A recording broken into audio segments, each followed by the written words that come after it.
Commander Torvaine of the Cathali Expeditionary Fleet had requisitioned a human technical specialist the way she requisitioned everything, with a detailed specification sheet, a priority classification, and the quiet certainty of someone who had been running deep space operations for 23 years, and understood precisely what she required.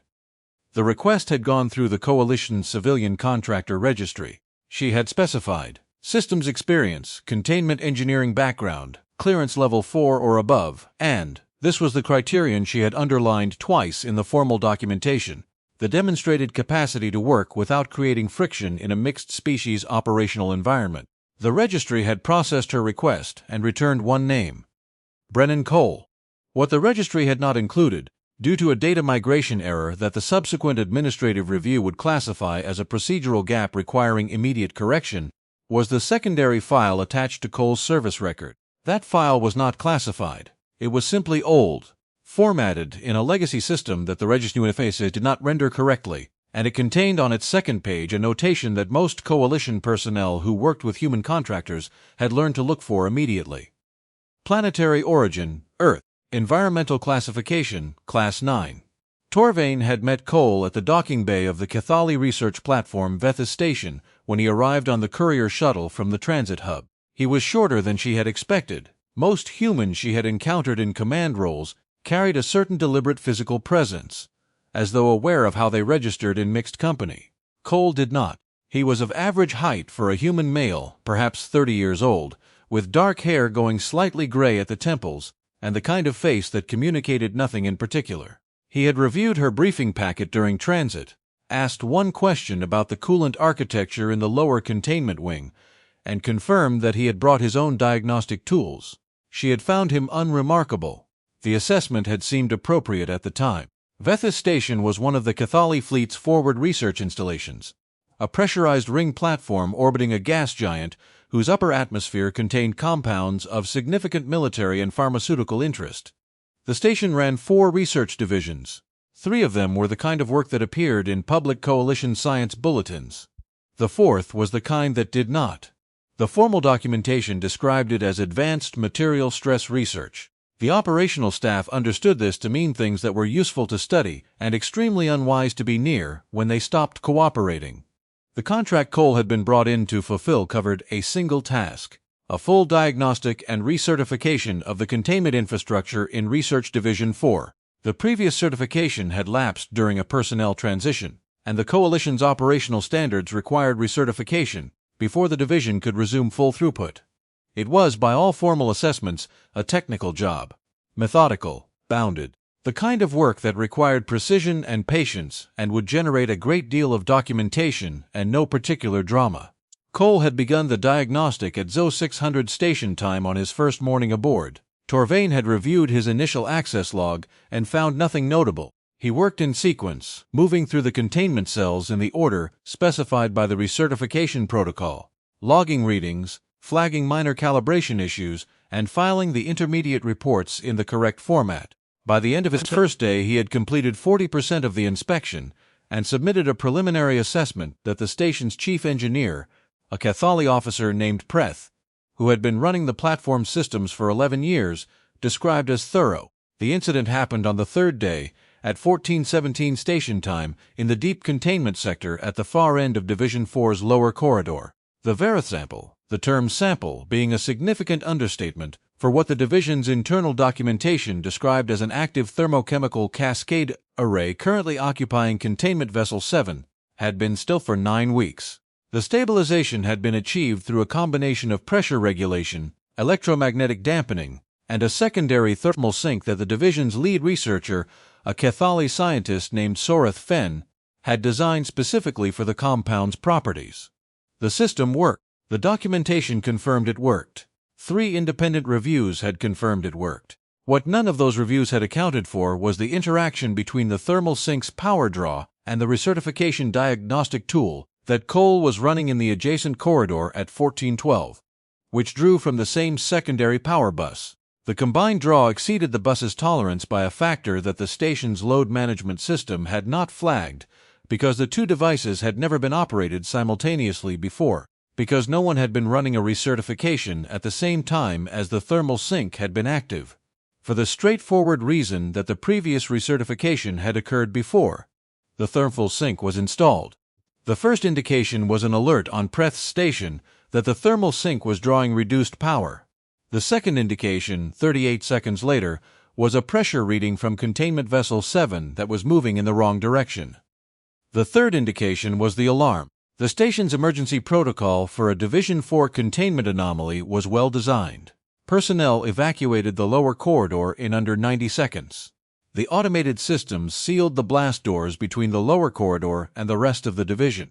The emergency response team assembled at the staging area outside the sealed corridor with their equipment and began running the standard assessment matrix, which was designed to take 12 minutes and produce a recommended intervention strategy. The assessment matrix was still running at the 4-minute mark when the readings from Vessel 7 indicated that the timeline had compressed significantly. The problem, as Preth explained it to Torvaine in a rapid exchange over the station's internal comm, while both of them were watching the monitoring feed, was specific. The Vareth cascade needed the thermal sink to remain active, or it would reach a runaway threshold within approximately 22 minutes. The thermal sink needed the power bus to be correctly load balanced, or it could not maintain full draw. The power bus could not be correctly load balanced from outside the lower corridor, because the manual load distribution panel was located at the corridor's midpoint, approximately 60 meters past the blast door.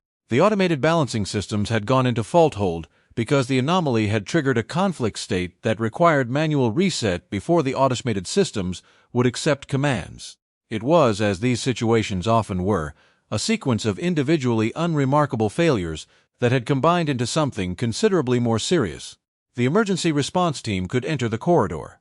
They were trained and equipped, but their entry protocol required a full atmospheric check before personnel could proceed past the blast door, because the anomaly could have released trace compounds that were not immediately detectable, and were also, if inhaled at sufficient concentration, permanently consequential. The atmospheric check took 9 minutes.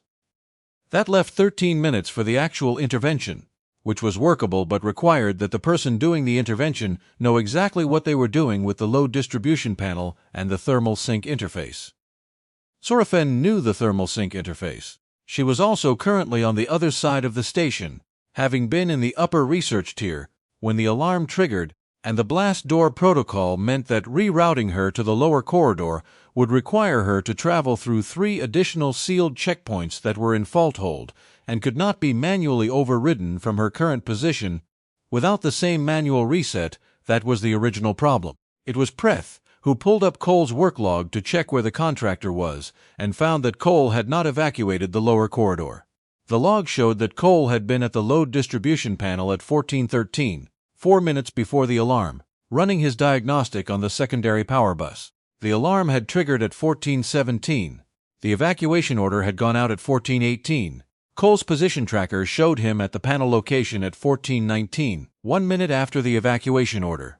Torvaine pulled up the corridor's internal sensor feed. Cole was at the panel. He had not left. He was not in emergency equipment. He was in his standard contractor coveralls, with his diagnostic kit open on the floor beside him, and he was working the load distribution panel with the specific quality of attention of someone who had identified a problem and was in the process of resolving it.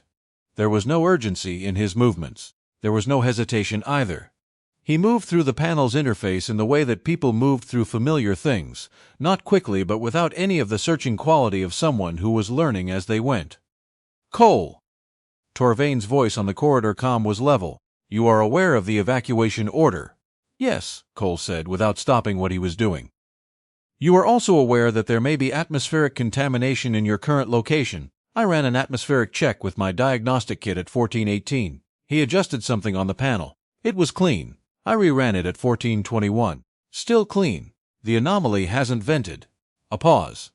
"The thermal sink needs to be at full draw within 16 minutes now," Cole said. "I know. I'm correcting the bus balance. It's going to take about 4 minutes to redistribute the load properly without creating a secondary fault on the eastern junction. If I rush it, I'll trip the junction, and then we'll have 2 problems." Preth, who had been listening to the exchange, said nothing for a moment. Then, "How do you know about the eastern junction?" "It was in the load distribution schematic, part of the diagnostic documentation." Cole moved to a secondary interface on the panel. Your station's power architecture is non-standard. Someone custom-routed the thermal sink draw through the tertiary bus instead of the primary, which is why the load management system didn't flag the conflict. It's not wrong, exactly. It's just unusual. I noticed it this morning when I was reviewing the bus specs. Torvaine, who had been patched into the comm channel by Preth, asked one question. Do you know the thermal sinks interface protocol? Not the standard one, Cole said, but the control architecture is based on a Planetary series thermal regulator, and I've worked with those before. The interface will be different, but the logic will be the same.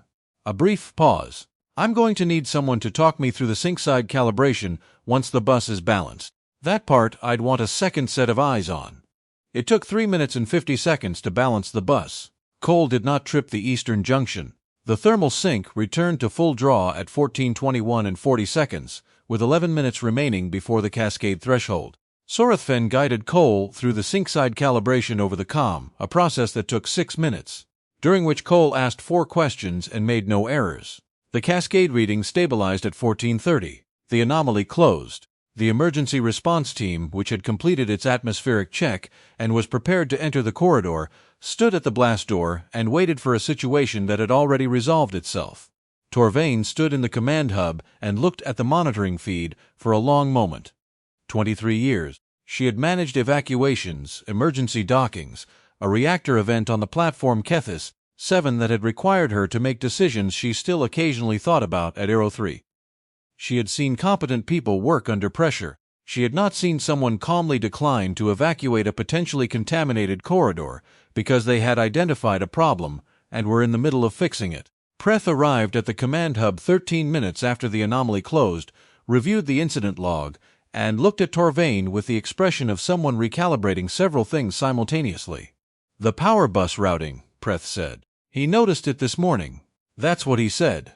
I have been running this platform's systems for 11 years. Preth was quiet for a moment. I noticed it in year 3 and decided it wasn't worth restructuring.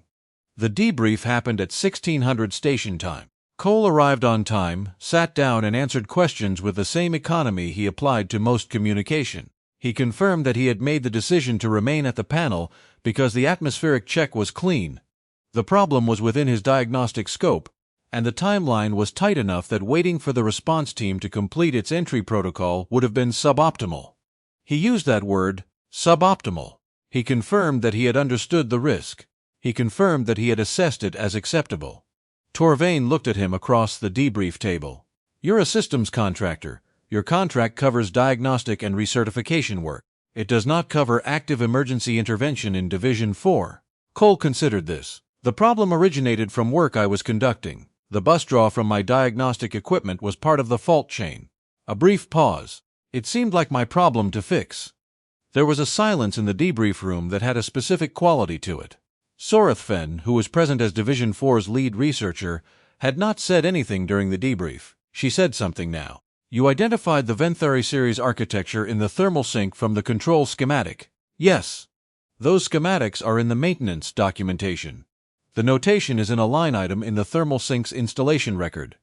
It is not prominent. I read the full installation record, Cole said. It's part of the diagnostic protocol. I read all the documentation. Another silence.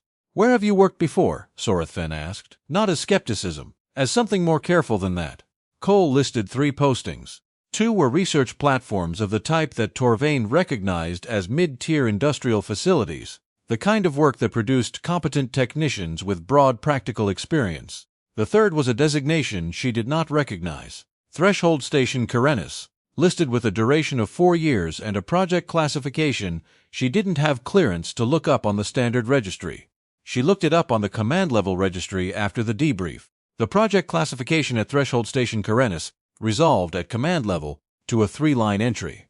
The first line described it as a coalition deep research facility, conducting work on high-energy compound stabilization under conditions that the summary described as non-standard operating environment. The second line noted that the facility had maintained a full operational record during a 4-year period that had included 2 significant external events.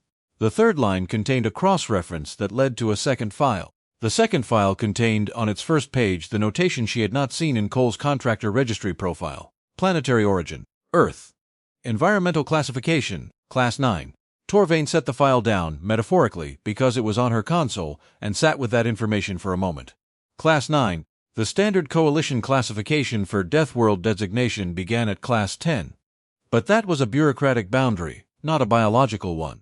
Class 9 meant an environment where the baseline atmospheric, gravitational, and ecological conditions produced organisms that the Coalition's xenobiological assessment framework described, in the careful language of official documentation, as demonstrating significantly elevated resilience parameters relative to galactic baseline. It meant that the things living there, the things that had survived there, generation after generation, on a planet that had spent 4 billion years running variations on the theme of everything competing with everything else, had been shaped by that process into something that did not map cleanly onto the Coalition's standard risk assessment matrices. Class 9 meant that the people from there didn't always read correctly in the matrices either. She pulled up Cole's atmospheric check timestamp again. He had run it at 14:18, 1 minute after the alarm. He had rerun it at 14:21, both clean. He had then proceeded to work for 9 additional minutes in a corridor adjacent to an active thermochemical anomaly in a containment class that most Coalition personnel required full protective gear to enter under non-emergency conditions. He had done this in his contractor coveralls. He had done this while calmly discussing power bus routing with the chief engineer. She thought about the way he had moved at the panel. No urgency, no hesitation. The specific quality of focus that she had seen, now that she was framing it correctly, in people who had spent long enough in high-risk environments that high-risk environments had stopped registering as categorically different from normal ones. Not because they had stopped being dangerous, because the person doing the work had long since recalibrated what their baseline felt like. She thought about him saying, "It seemed like my problem to fix." The commendation she filed the following morning was factual and specific. It documented the incident, Cole's actions, and the outcome. It recommended formal recognition through the Coalition Contractor Performance Registry. She attached a note to the Vethis Station operations file recommending that the secondary power bus routing be corrected before the next recertification cycle. She also sent a separate communication to the Coalition Contractor Registry's assignment office. It was brief. It said that the contractor assigned to Vethis Station had performed his contract with full competence and considerable distinction, and that future assignments of personnel for work in Division 4 equivalent environments should include the complete service record, secondary files included, so that the receiving command had appropriate context. She thought about that phrasing for a moment, then added a second sentence. It said, "Please include the full planetary classification in the transfer documentation next time. It makes certain things considerably easier to interpret in advance." Cole completed his recertification work over the following 2 days. He filed all the documentation in the correct format. He submitted his final report at 0830 on the last day of his contract, noted 3 additional minor calibration items that were outside his formal scope, but which he had flagged for Preth's attention anyway, and departed on the scheduled courier shuttle without particular ceremony. Preth, who had been reviewing the flagged calibration items, looked up as Cole's shuttle cleared the docking bay, and remarked to no one in particular that the Eastern Junction notation had been in the load distribution schematic for 6 years, and Cole had been on the station for 3 days. Sorethfen, who was passing through the command hub on her way back to Division 4, paused at this and said that she had looked up Threshold Station Karenis after the debrief. Preth asked what she had found. "The 2 significant external events mentioned in the summary," Sorethfen said. "The first was a cascade event in the primary research wing. The facility continued operating."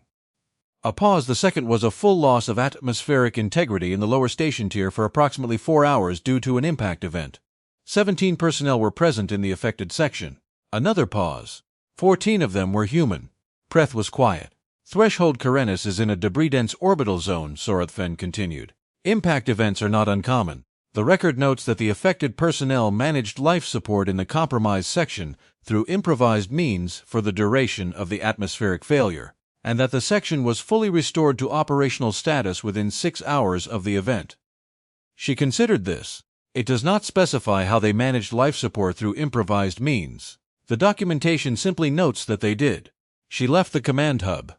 Preth stayed and looked at the docking bay feed for a moment, though the shuttle was long gone. 14 of them were human. Cole had been at Threshold Carenis for 4 years. The math was not complicated.